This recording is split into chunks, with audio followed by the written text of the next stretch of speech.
요한복음 21장 12절부터 17절까지 함께 읽습니다. 예수님께서 가라사대 와서 조반을 먹으라 하시니 제자들이 주신 줄 아는 고로 당신이 누구냐 감히 묻는 자가 없더라. 예수님께서 가셔서 떡을 가져다가 저희에게 주시고 생선도 그와 같이 하시니라. 이것은 예수님께서 죽은 자 가운데서 살아나신 후에 세 번째로 제자들에게 나타나신 것이라. 저희가 조반 먹은 후에 예수님께서 시몬 베드로에게 이르시되 요한의 아들 시몬아 너가 이 사람들보다 나를 더 사랑하느냐 하시니 가로되 주여 그러하외다. 내가 주를 사랑하는 줄 주께서 아시나이다.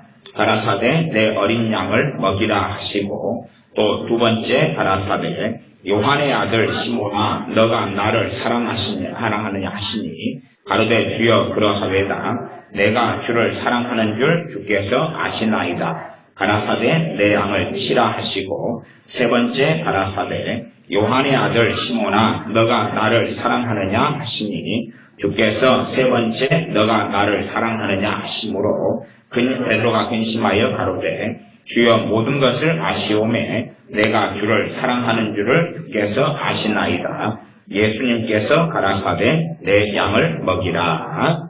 아멘.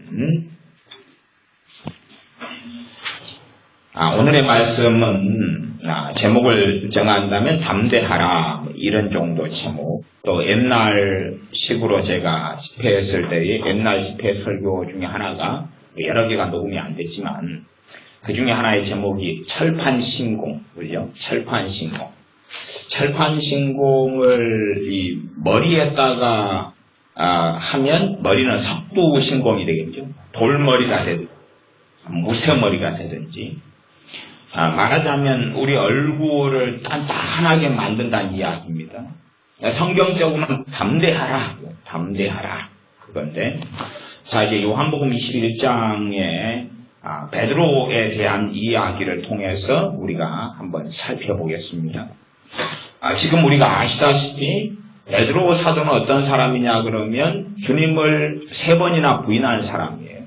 주님을 누구보다 사랑한 주님의 수제자였는데 그는 주님을 부인하고 말았습니다. 주님을 부인한 다음에 이것을 견딜 수 없었어요. 견딜 수 없어서 주님을 부인한 베드로 사도가 지금 직접 부활하신 주님을 몇 번을 만나냐 그러면 두 번을 만납니다. 두 번을 만나요. 주님을 직접 두 번을 만나요. 그런 다음에서라도 부활하신 주님을 만나고서라도 그는 자신이 사도가 될 자격이 없다고 여기고 그는 다시금 업으로 돌아갑니다. 그것이 요한복음 21장의 이야기입니다.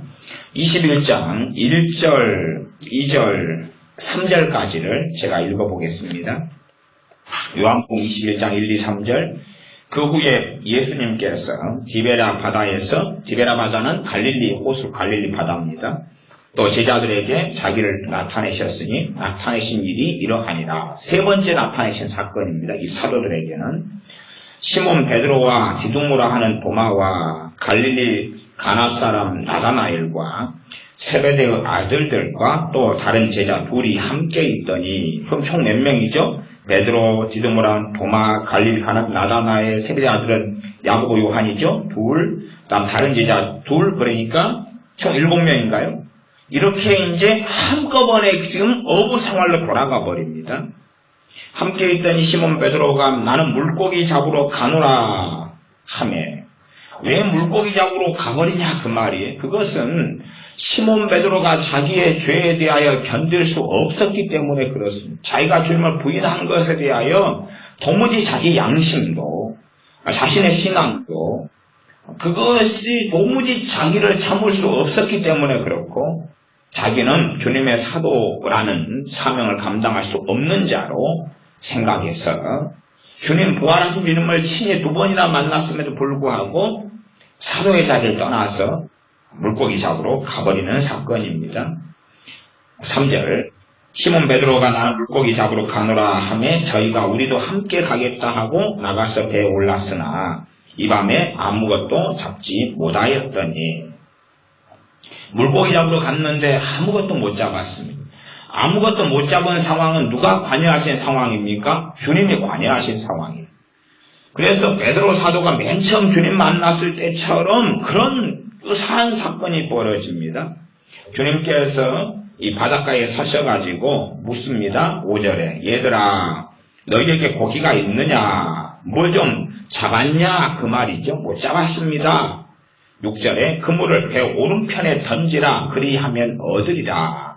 그 전에는 맨 처음 만났을 때 주여 나는 죄인입니다. 나를 떠나소서 베드로 사도가 할 때는 그물을 깊은 곳에 던지라 그랬죠. 여기서는 이제 오른편에 던지라. 그리고 고기를 많이 잡게 되었습니다. 베드로 사도는 주님을 사랑하기 때문에 주님이시다는 이야기 듣자마자 옷을 걸치고 풍덩하고 뛰어들어 헤엄쳐서 주님을 만나러 육지로 갔습니다. 주님께서 10절로 가면 지금 잡은 생선을 좀 가져오라. 그렇게 수풀을 피워놓고 생선도 떡도 있는데 또 새로 잡은 고기도 가져오라 그랬는데 잡은 고기가 숫자를 세어보니까 153마리, 153마리다. 153마리 고기를 잡았지요. 주님께서 와서 조반을 먹으라. 그렇게 했었습니다. 그리고 이제 14절에 보니까 이것은 예수님께서 죽은 자 가운데서 살아나신 후에 세 번째로 제자들에게 나타나신 것이라. 이번엔 세 번째예요. 가장 문제는 베드로 사도입니다. 왜냐하면 주님의 제자들이 다 주님을 버리고 떠났습니다. 그랬으나 가장 심각하게 주님을 부인한 사람은 베드로 사도로. 그러니 다른 말로 하면 베드로 사도는 저주하면서까지도 주님을 부인한 사람이에요. 주님의 수제자고 가장 심각하게 주님을 부인한 사람. 다른 제자들도 주님을 부인은 했으나 그냥 도망가고 회피하는 식이 대부분이었죠. 그러면 그렇게 따지면 베드로의 문제만 해결되면 그 밑에 사도들의 문제는 훨씬 더 경미하기 때문에 쉽게 해결되는 문제일 거예요. 베드로 사도가 중심 인물인데, 사도들의 중심인데 베드로 사도가 중심을 잡지 못하고 있습니다. 그 전에 주님께서 베드로 사도에게 미리 하신 말씀이 있어요. 누가복음에는 그렇게 나왔는데 너가 돌이킨 후에 너는 나를 부인하게 될 것이다. 너가 돌이킨 후에 형제들을 굳세게 해라. 그런데 이 베드로 사도가 주님을 부인한 다음에 이제 통곡하고 울지만 돌이키진 않아요. 어떤 돌이킴입니까? 주님을 부인한 사건은 한 번으로 끝나버립니다. 끝나버려요. 그러나 그 부인했던 과거에 매여있고 붙잡혀 있어요. 우리가 죄라는 것은 연속성이 있긴 하지만 본질적으로 여러분이 어제 근심을 하셨다. 그리고 오늘 또 근심한다 그러면 어제 한 근심하고 오늘 한 근심이 같은 근심입니까? 다른 근심입니까? 다른 근심입니다. 주님 앞에 섰을 때는 어제 여러분이 걱정했다 그러면 그 죄는 따로고 오늘 걱정했다 그러면 그 죄는 따로예요. 내가 지은 죄는 지나버렸고 지나버린 것을 변화시킬 수 없습니다. 여러분이 어제 걱정했다면 걱정한 죄를 여러분이 과거로 타임머신을 타고 돌아가서 바꿀 수가 없어요. 심지어 여러분이 하나님께 회개 기도를 한다 그래서 그 어제 지었던 근심이라는 죄를 없애버릴 수 없어요. 용서받을 수는 있으나 그 죄 자체가 없었던 걸로 만들 수는 없다 그 말이에요. 사람들은 자꾸만 죄를 연속성상의 개념으로 많이 생각합니다. 어려운 이야기인데 죄가 근심이다 그러면 10년 전부터 근심이다 하면 이 죄를 하나로 묶음으로 생각하려고 그래요. 하나로 묶음으로. 죄가 통째로 근심이라는 죄가 하나. 그러면 근심을 회개하는 것은 이제 죄에서 돌이키는 게 회개라는 개념을 사용하면 오늘부터 근심을 안 해야 되죠. 그러나 그런 개념으로 한다 그러면 근심이라는 게 회개가 되겠어요? 안 되겠어요? 회개 안 될 거 아니에요.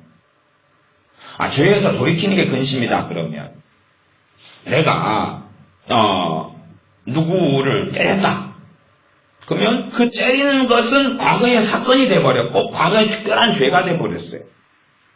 그러면 내가 더 이상 사람을 안 때리면 이제 그 때린 죄에서 돌이킨 것이 되냐 그 말이에요. 과거의 그 죄는 그대로 남아요. 내가 오늘까지 사람을 살인을 갖다 100명을 했어요. 내일부터 사람 안 죽이면 그러면 이제 살인죄에서 돌이킨 게 됩니까 안 됩니까? 안 될 거 아니에요. 돌이킨 게 된다면 감옥에 있는 살인범들 사형수들은 무죄가 되나요? 100명을 죽인 다음에 안 죽이니까 이제 죄에서 돌이킨 게 돼요? 말이 안 되는 이야기죠. 내가 1명을 죽여도 나는 살인범이에요. 2명을 죽여도 살인범이고 죽인 사람은 각자가 달라요. 각기 다른 죄를 지었다 그 말이에요. 우리의 죄는 그대로 남아있습니다. 그게 어제 거든 그제 거든 그그제 거든. 필연적으로 우리가 예수를 믿고 살아가면서는 죄를 지으면서 살아갈 수밖에 없어요. 유감스러운 일이지만. 그래서 요한일서 말씀에는 너희가 죄 없다 하면 하나님을 거짓말하는 자로 만드는 것이라고 말씀해요. 우리가 시간이 지나서 주님을 닮아가고 성화돼 가고 변화돼 갑니다. 빨리 가면 빨리 변화돼 가고 주님을 닮아가고 점점 더 거룩해져 가겠죠. 그러나 자 어떤 절대적인 기준의 거룩이 있다고 가정한다면 그 거룩해져가는 과정 속에서는 점점점 죄를 안 지어가는 것이 될 거고 상대적으로 하나님이 점점점 기뻐하시는 삶을 사는 게 될 거예요.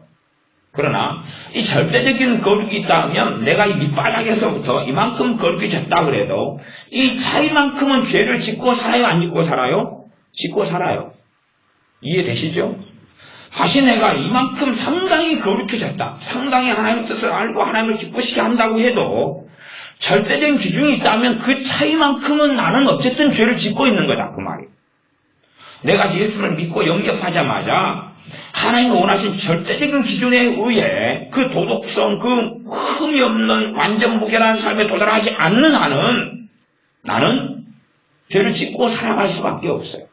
물론 죄가 줄어들어가냐 또 후퇴했다가 또 더 나아졌다가 그러느냐 하는 것이 있지만 자 그러면 오전에 사단의 이간질에 대하여 말씀을 나누었어요. 하나님과 우리 사이의 이간질하고 주님과 나 사이의 이간질하고 사람과 사람 사이의 이간질하고 부부 사이의 이간질하고 부모 형제 사이의 이간질하고 형제들 사이의 이간질하고 또한 관계들 가운데 이간질하고 그것에 우리가 당한다.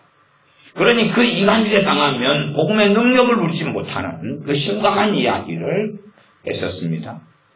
그러면 우리가 언제 이간질을 당하겠느냐? 가장 일반적으로 여러분이 죄 지을 때 여러분이 이간질 당합니다. 여러분이 죄를 짓고 여러분이 넘어질 때, 여러분이 실망할 때, 절망할 때, 패배할 때 여러분은 이간질을 당합니다. 일단은 요 21장은 조금 더 다시 자세히 살펴볼 것이고 앞으로 좀 넘어가 보겠습니다. 요한복음 18장으로 가보겠습니다. 요한복음 16장으로 가볼까요? 16장 31절부터 33절까지입니다. 요한복음 31장부터 31절부터 33절을 제가 읽어보겠습니다. 요한복음 16장입니다. 예수님께서 대답하시되 이제는 너희가 믿느냐? 보라 너희가 다 각각 제 곳으로 흩어지고 나를 혼자 둘 때가 오나니 벌써 왔도다. 이제 곧 주님은 잡혀가고 십자가에서 죽이심을 당하는데 제자들은 다 어디로 흩어져 버립니까? 제 곳으로 흩어져 버리고 주님을 혼자 두게 된다는 이야기. 주님을 배신하고 주님을 떠나버리고 만다는 이야기입니다. 그러나 내가 혼자 있는 것이 아니라 아버지께서 나와 함께 계시느니라 그렇게 제자들을 위로합니다. 이미 제자들이 주님을 버리고 배반하고 떠나기 전에 너희가 흩어지고 나를 버리고 가지만 그러나 내가 혼자 있는 게 아니라 아버지와 함께 있는 거다. 그리고 미리 지금 위로하고 격려하고 계십니다.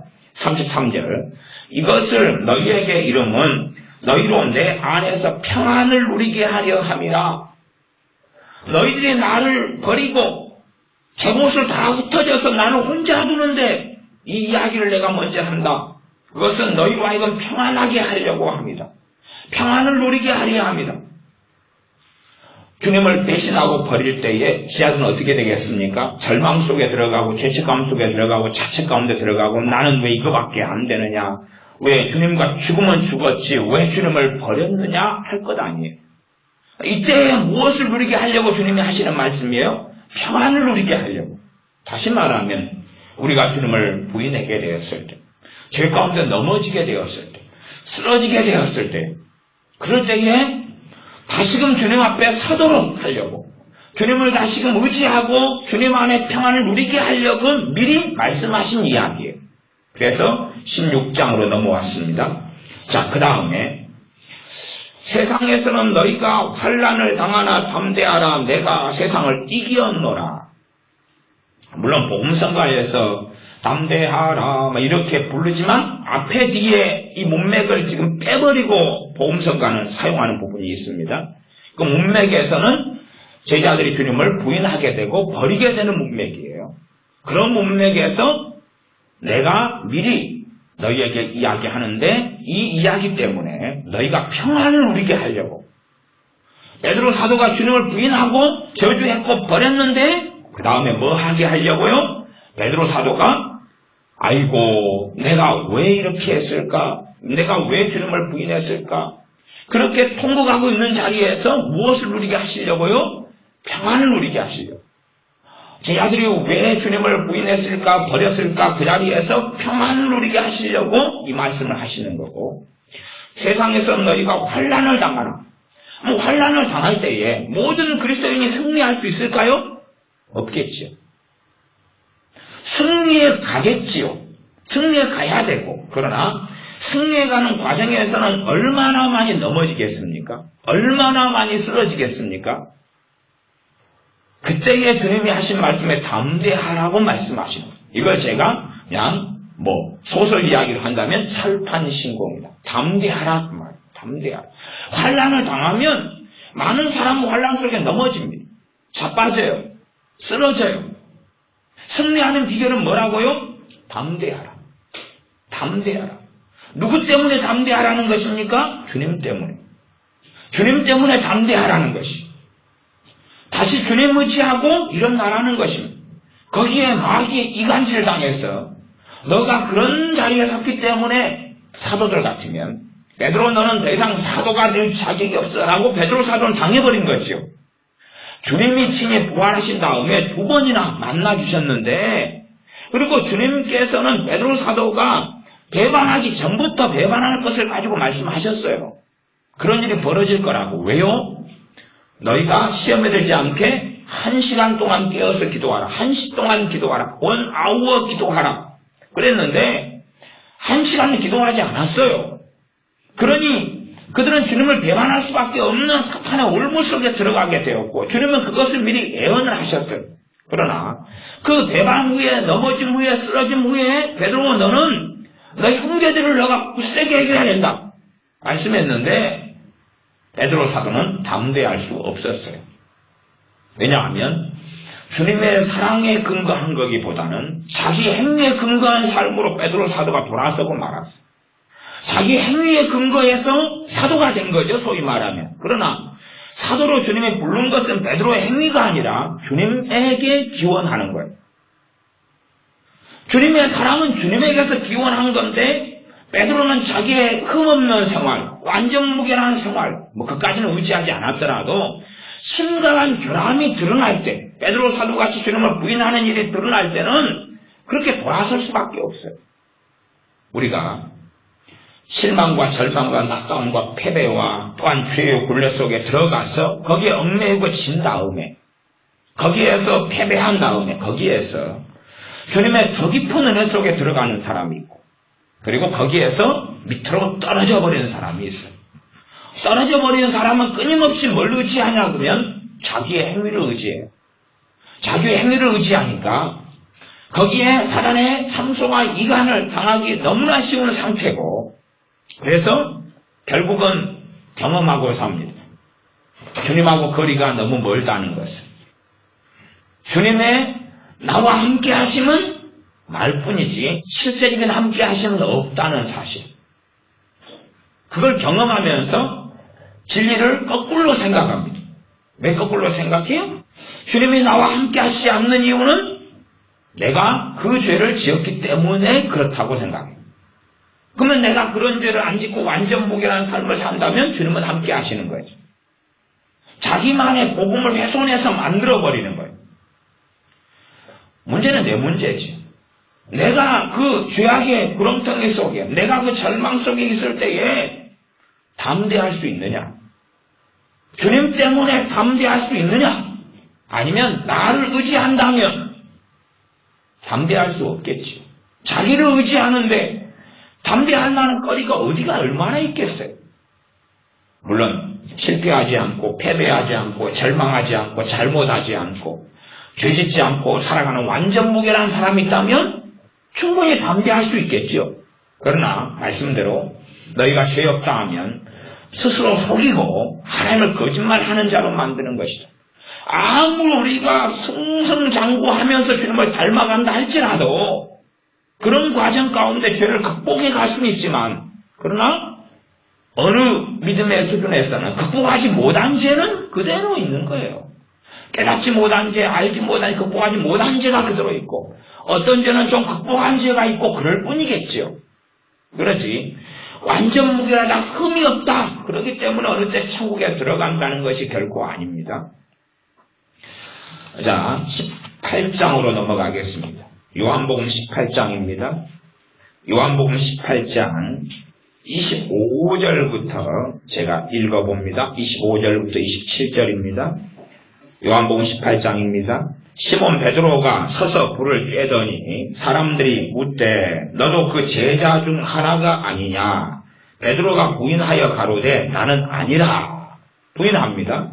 이 베드로의 사건이 너무 중요하기 때문에 누가복음도 이 요한복음도 그렇고 이렇게 계속 기록하고 있습니다. 나는 아니라 하니 대제사장의 종 하나는 베드로에게 귀를 베어 버리운 사람 말고지요. 그 사람이 일가 친척 가로되 너가 그 사람과 함께 동산에 있던 것을 내가 보지 아니하였느냐? 내가 목격자다. 내가 너를 예수님과 너가 함께 있는 것을 나는 친히 봤다. 근데 거짓말해. 그런 겁니다. 27절 이에 베드로가 또 부인하니 곧 닭이 울더라. 이런 일을 베드로가 행했으니 사실은 우리하고 입장을 바꿔놓더라도 나는 이제는 사도 일을 못합니다. 나는 주님께서 부르신 그 자리에 서 있을 자격이 안 됩니다 할 수밖에 없을 거예요. 부활하신 주님을 만나서 너무 기쁘고 좋지만 그러나 주님이 시키신 일을 할 수가 없는 그런 자격지심 속에 들어갑니다. 이제 주님께서 고기 잡는 제자들에게 사도들에게 나타나셔서 그래서 오른쪽에 금을 던지라 그러고 고기를 153마리를 잡게 됩니다. 그 다음에 이제 주님께서 함께 조반 아침을 이 제자들과 함께 먹은 다음에 14절, 15절부터입니다. 제가 읽겠습니다. 21장 15절부터 저희가 조반 먹은 후에 예수님께서 시몬 베드로에게 이르시되 요한의 아들 시몬아 너가 이 사람들보다 나를 더 사랑하느냐. 비교하는 건 좀 그렇지만 주님께서는 이렇게 물으셔요. 너가 다른 사도들 있지, 다른 제자들 있지, 이 사람들보다 나머지 총 7명이면 나머지 6명 이들보다 나를 더 사랑하냐 물어요. 거기에 사도 베드로는 대답합니다. 주여 그러하외다. 그렇습니다. 하고 이야기해요. 주님을 정말 사랑하지만 핍박 속에서는 견딜 수 없어요. 주님을 정말 사랑하지만 사랑한 대로 살지는 못해요. 넘어지고 패배합니다. 자, 어떤 사람이 담대해야 되느냐? 이 말씀을 가지고 그걸 먼저 이야기하겠습니다. 어떤 사람이 죄 가운데 넘어지더라도 다시 담대해야 되느냐? 어떤 사람이 주님을 다시 붙잡아야 되느냐? 어떤 사람이 다시 일어서야 되느냐? 어떤 사람이 다시 주님의 십자가를 의지하여 서야 되느냐? 내가 온갖 죄 가운데 얽매여서 별의별 참소와 비난과 정죄와 자책과 자기 인생 돌이킬 수 없는 죄악들을 발견하고 그 가운데 뒹굴 때에 일어날 수 있는 비결은 뭐냐 하면 담대한 것입니다. 근거는 누구 때문에요? 주님 때문에. 뭐 어떤 사람이 그러느냐? 그것 때문에 주님께서 베드로에게 묻고 있는 것입니다. 너가 이 사람들보다 나를 더 사랑하느냐? 이제 베드로 개인적인 질문이고, 그 다음에 또 두 번째, 세 번째도 비슷한 질문인데 약간 다릅니다. 16절, 요한의 아들, 두 번째 가라사대 요한의 아들 시몬아, 너가 나를 사랑하느냐? 너가 나를 사랑하느냐? 세 번째 질문도 마찬가지입니다. 세 번째 가라사대 17절, 요한의 아들 시몬아, 너가 나를 사랑하느냐? 정말 언제라도 담대해야 될 사람들은 누구냐? 그러면 주님을 사랑하는 사람들입니다. 주님을 사랑하는 사람들은 어느 자리에서라도 다시 담대하게 주님 의지하고 일어나야 됩니다. 대부분의 과거는 바꿀 수 없습니다. 대부분의 과거는 바꿀 수 없어요. 내가 교통사고가 나서 어떤 사람이 사망을 했어요. 그 과거를 내가 회개하고 기도한다 해서 바꿀 수 없어요. 죽었던 사람은 살아나지 못해. 사도 바울 같은 경우는 청년 사울이었을 때 잘못 알고 왜곡하고 착각하여서 교회를 핍박하고 믿는 사람들의 가정을 파괴하고 감옥에 집어넣고 재산을 몰수하고, 또한 주님의 종 스데반 집사님의 죽을 때 가편 투표에서 그를 죽이는 데 앞장섰어요. 그렇게 됐을 때 스데반 집사님 살아났어요? 못 살아났어요? 못 살아났어요. 스데반 집사님이 1년을 더 살아있었다면 얼마나 많은 사람이 구원받았겠어요. 왜냐하면 스데반 집사님은 성령이 충만하고 권능이 충만한 주의 종이었어요. 말씀이 충만한 사람이었어요. 그가 1년만 살아있었다가 하나님 나라에 얼마나 놀라운 유익과 열매를 가져왔겠어요. 그러나 청년이 사울 때문에 그는 죽었어요. 또한 교회를 핍박할 때 핍박을 받는 사람 모두가 다 주님을 믿는 믿음 가운데 견뎠던 건 아니에요. 그 가운데 일부인지 많은지는 몰라도 주님을 떠났어요. 우리가 아랍권이나 이슬람권에도 복음을 전해보면 주님을 오늘은 믿다가 내일은 핍박 때문에 떠나버려요. 어떤 딸이 예수님 영접하다가 아빠의 핍박 때문에, 이슬람이니까 아빠의 핍박 때문에 주님을 부인해버려요. 그런 일은 비일비재합니다. 하물며 당시 유대주의 사회에서 예수님을 믿는 것은 이단 사이비가 되는 거라고, 더 극단적인 이야기예요. 그러니 핍박을 당하는데 우리 대한민국식의 생각과 사고에서는 곤란합니다. 그런 핍박하고는 차원이 다릅니다. 그러면 많은 사람들은 이 청년 사울의 핍박을 통하여서 주님을 부인하는 자리에 갑니다. 그렇게 되어 수밖에 없었을 거예요. 그것을 돌이킬 수 없어요. 핍박에서 주님을 부인한 사람들이 다 자동적으로 돌아오는 것도 아니에요. 그러니 과거를 변화시키지 못해요. 청년 사울은 그 짐을 짊어지고 있어요. 자기 변화시킬 수 없는 교회를 핍박했고 믿는 사람 핍박했던 그 죄짐을 짊어지고 있어요. 그러나 정말로 이 청년 사울은, 사도 바울은 그 죄짐을 자기가 감당할 수 있을까요? 없을까요? 그걸 감당할 수 없어요. 감당할 수 없어요. 과거의 죄는 변화시키지 못해요. 과거의 죄가 용서받을 수는 있으나 그러나 과거 자체를 바꾸지는 못해요.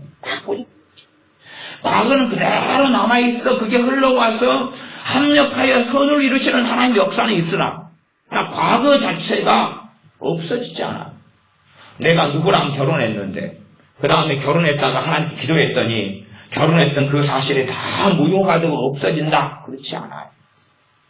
내가 어느 학교를 졸업했는데 내가 기도했더니 그 학교에 입학하기 전으로 돌아가 버린다. 그런 일은 없다 그 말이에요. 그대로 과거는 그대로 죄든지 뭐든지 남아요. 우리의 삶의 연장이기 때문에 그렇습니다. 그러면 어떤 사람이 담대해야 되냐? 주님을 사랑하는 사람들 담대해야 돼요. 주님을 사랑하는 사람들. 주님을 안 사랑하는 사람들은 주님을 사랑해야 됩니다.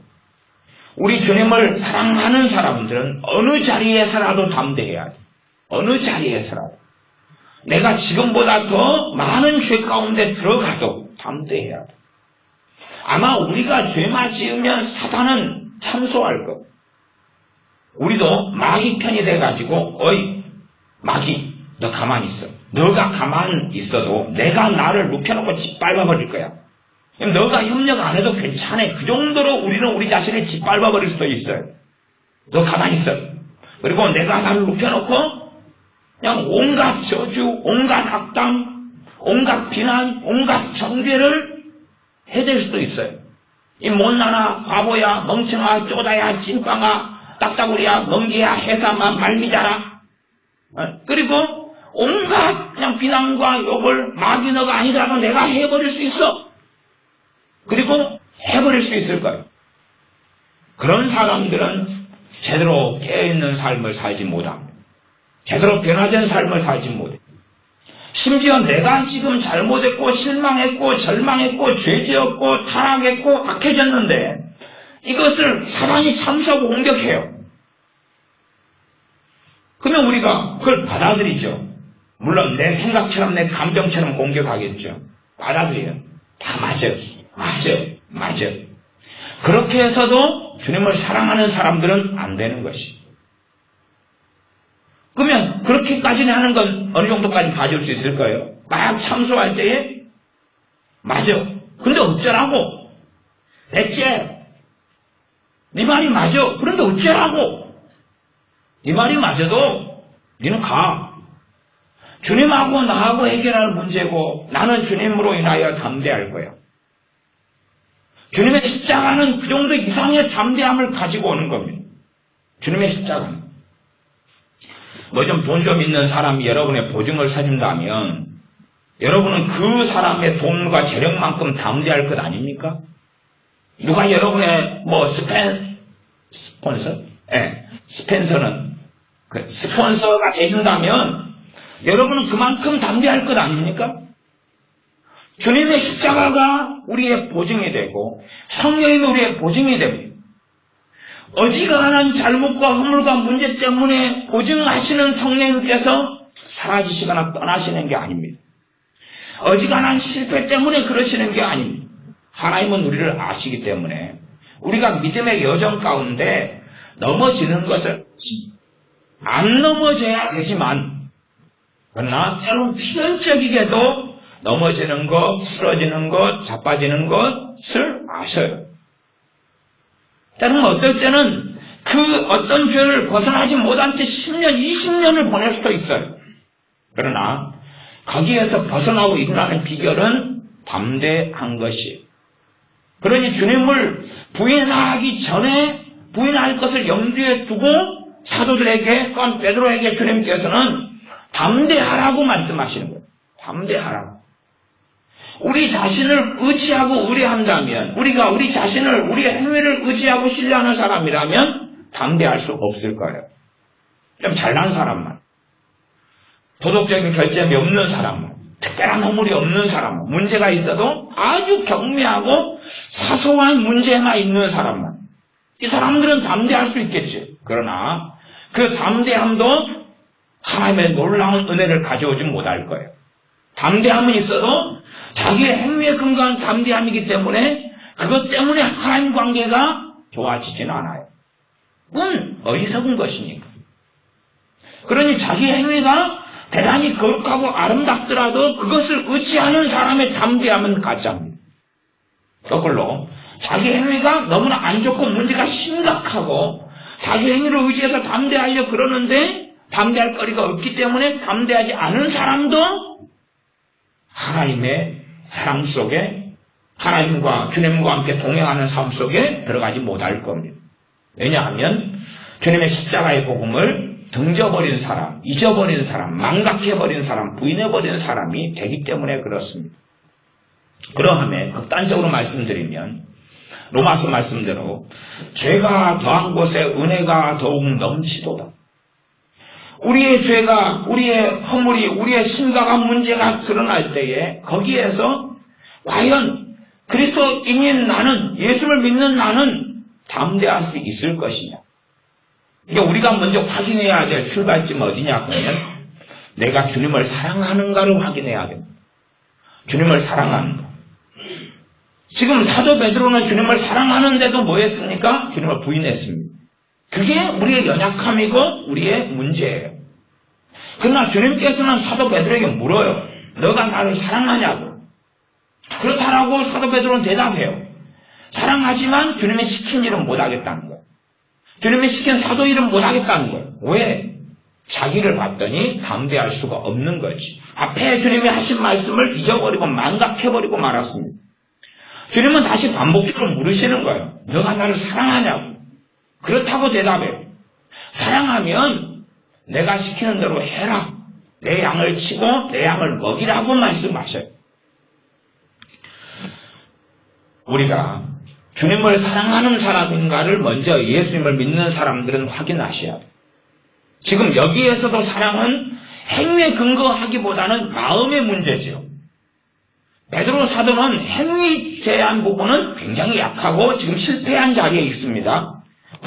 불순종한 자리에 있고 넘어진 자리에 있어요. 그러니 베드로 사도의 마음에서 주님을 사랑하는가를 지금 물으시는 거예요. 그러니까 우리가 어떤 사람이 우리가 우리 주 예수님을 의지하는가, 우리 주 예수님을 사랑하는가. 주님을 사랑하는 사람 가운데도 그런 사람이 있습니다. 어떤 사람이 있냐 그러면 주님을 사랑하는 것과 순종하는 건 동격이 아닙니다. 제가 지금 베드로 사도를 통하여 증명하는 것입니다. 또 주님의 다른 사도들을 통하여 지금 입증한 거예요. 주님은 사랑하지만 뜻대로 살아가지 못할 수가 얼마든지 있다고 제가 지금 말씀드리는 거예요. 사랑하지만. 그러면 주님을 사랑하는가를 먼저 우리에게 확인을 해야 돼요. 근데 주님을 사랑하는데도 불구하고 주님하고 내 마음이 거리가 얼마든지 멀 수도 있어요. 주님을 사랑은 하지만 그러나 주님을 의뢰하거나 주님의 십자가를 붙들지 않는 사람들은 주님을 사랑은 하지만 주님과 함께 살지는 못해요. 이 사도들처럼, 사도 베드로처럼 주님을 사랑은 하지만 주님하고는 굉장히 멀리 떨어져 살거든요. 불순종하고 살고 또한 자기는 자격 없고 그렇게 살아가고 말아요. 그러니 우리가 주님을 안 사랑하는 사람들이라면 주님을 사랑하는 사람이 되어야 됩니다. 물론 저는 지금 행위의 문제를 이야기하지 않습니다. 마음의 문제를 이야기해요. 마음의 문제를. 마음은 굴뚝이다 그런 말 있죠? 마음은 굴뚝 같은데 그냥 안 된다 어쩐다 그런 이야기 있잖아요. 마음은 내가 정말로 주님을 사랑해요. 거기에서 이제 마음의 사랑이 진짜 삶의 순종까지 나타나려면 그 섬하고 섬이 있는데 거기를 건너가는 다리를 놔야 된다면 그 다리가 되는 게 뭐냐 그러면 담대함이에요. 담대함은 무엇을 의지하고 소리치고 선포하고 선언하고 고백하고 시인하는 거냐 하면 주님의 사랑과 그분의 십자가를 의지하고 그분의 말씀을 의지하고 그러는 거예요. 자기의 행위를 의지할 때는 담대함도 가짜고 담대함도 의미가 없어요. 그러나 주님의 행하심을 의지한 사람은 담대하라는 말씀을 들어야 되고 거기에 순종해야 됩니다. 그럴 때에 마음의 주님을 사랑하는 것이 삶 가운데 주님을 사랑하는 것으로 이어져 갈 수 있습니다. 오늘은 말씀을 빨리 마치려고 해요. 자, 이제 성경 덮었어요. 설교 끝났어요. 자, 다시 이제 마무리하고 다시 정리할게요. 이 정도에서 이제 알아먹은 사람은 알아먹고, 못 알아먹은 사람은 못 알아먹습니다. 못 알아먹는 사람은 자기 마음, 알아먹는 사람도 자기 마음. 그래서 오늘 이제 설교를 끝내는데, 진짜로. 오늘도 12시 정도 오전 돼가지고 끝내려고 그랬는데, 아이고, 12시면 너무 짧네? 그래가지고 잠깐만 더 해야지. 그래도 12시 반이 됐더라고요. 근데 진짜로 더 하는 건 아니고요. 우리가 주님을 사랑하는 것만 다시 확인해야죠. 여러분이 주님을 사랑하시는가만 다시 확인해야죠. 다시. 베드로 사도에게 묻는 질문처럼 너가 나를 사랑하느냐? 거기에 우리가 예 라고 대답하는 사람은 넘어져 있고 실망하고 절망하는 어느 자리에서라도 다시 담대해야 돼. 다시 담대해서 주님의 십자가를 의지하고 붙잡아야 돼. 내가 죄 가운데 허덕이고 심각한 죄의 구렁텅이에 빠져있다 할지라도 거기에 벗어나려면 담대해야지 벗어나요. 주님을 의지하는 것이 담대함이고 그 자리에서라도 오히려 주님을 찬양하고 찬미하는 것이 담대하는 거죠. 그러나 내 행위 속에 끊임없이 빠져서 살아간다면 내 행위가 어느 기준점에 이르러야지만이 담대할 수 있을 거고, 그러나 그 담대함은 가짜입니다. 그건 진짜가 되지 않아요. 그러면 내가 죄가 더 많이 있는 걸 발견했을 때에 사실은 2000년 전에 죽으신 주님, 2000년 전에 값을 지불하신 주님에게 그 주님을 기억하고 생각하고 그 주님은 지금도 살아계신 주님이신데 그 주님을 의뢰할 수밖에 없어요. 그리고 주님을 더 사랑하지.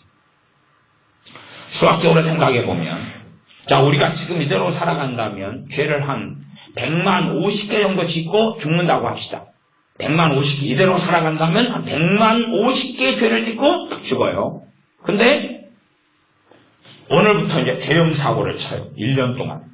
하고 죄가 5만 개가 추가가 된 거예요. 5만 개가. 감사하게 1년 뒤에 정신을 다시 차려요. 그러면 죄가 아까 500개 달세? 네, 100만? 그럼 105만 50개. 그러면 똑같은 그 자리에 섰을 때에 나는 주님을 100만 50개를 지었을 때 주님을 더 사랑해야 돼요? 아니면 내가 105만 50개를 좀 숫자가 좀 복잡해요. 그 정도 죄를 더 많이 지었을 때 주님을 더 사랑하게 돼요.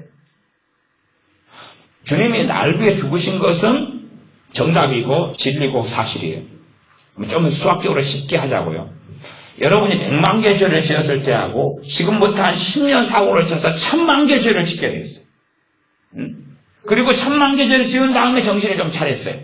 그래가지고 어쨌든 어떻게 주님 닮아가다 죽었어요. 결과적으로는 내가 지금 이대로 잘 주님을 섬겨 살면 100만 개 죄 짓고 끝나고, 그냥 100만 개 죄 지으면서 나중에 이제 주님이 원하시는 좀 엘리야 선지자나 모세 선지자 수준에 이럴 수도 있다고 칩시다. 100만 개 죄 지으면서 점점 죄를 극복해야 할 거 아니에요. 100만 개 죄를 잘 못 지는다고요? 500년 사세요. 500년 사는 동안은 많이 지겠죠. 근데 내가 더 부족하고 어리석게 돼서 1000만 개 죄를 지게 돼요. 그러면 100만 개 죄를 위해서 피를 흘리신 주님하고 1000만 개 죄를 위해서 죄를 용서하시게 피를 흘린 주님, 나란 존재가 똑같은데 정말 나란 사람이 1000만 개 죄를 용서받은 나하고 100만 개 죄를 용서받은 나하고 누가 더 주님을 사랑해야 되죠? 어떤 내가요? 1000만 개 용서받은 내가 주님을 더 사랑하는 건 당연한 거예요. 말하자면 주님께서는 그런 비유를 하셨어요. 여러분이 돈이 한 1000만 원이 누구한테 빚진 사람하고 100만 원 빚진 사람이 있는데 두 사람이 다 탕감을 받았어요. 갚을 돈이 없을 때. 그러면 1000만 원 탕감받은 사람과 100만 원 탕감받은 사람에서 어떤 사람이 더 그 주님을 더 사랑하겠느냐, 그런 거죠. 1000만 원 탕감받은 사람 주님을 더 사랑하겠지 않느냐, 그 말이에요.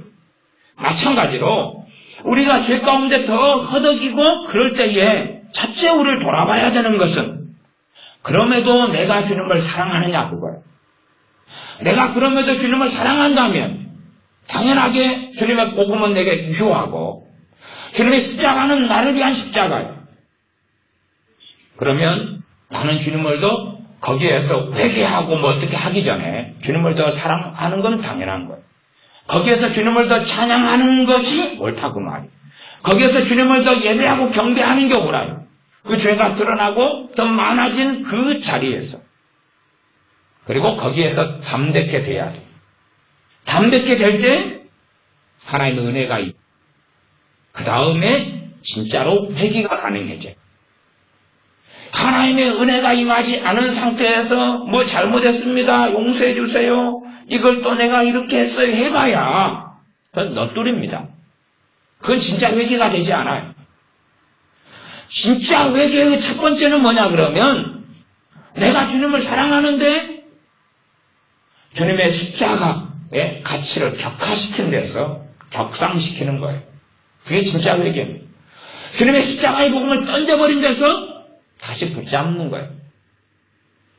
주님의 피가 나의 조금의 죄밖에는 다룰 수 없는 피라고 믿는 데서 내가 더 패배하고 엉망진창이 되어버렸는데 그것보다 더한 죄라도 주님의 보혈은 그 죄들을 처리할 수 있다는 것을 믿는 것이 진짜 회개예요.